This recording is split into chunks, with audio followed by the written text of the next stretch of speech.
কোনো ঘর বাড়ি নাই, কোনো গাছ নাই, কোনো খাবার নাই, কোনো মানুষের আনাগোনা নাই, এমন একটা জায়গা মরুভূমি আর মরুভূমি।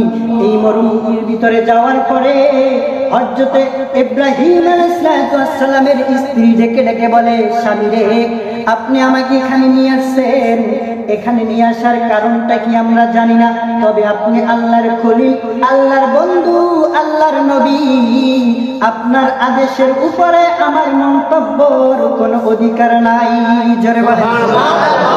আমাদের সমাজের স্ত্রীরা হলো কি বলতো, মাত্র এত অপেক্ষার পরে একটা সন্তান পেলাম, তাকে নিয়ে এমন একটা জায়গায় আসলেন যেখানে কোনো কিছুই নাই, এখানে আমরা কি খাবো?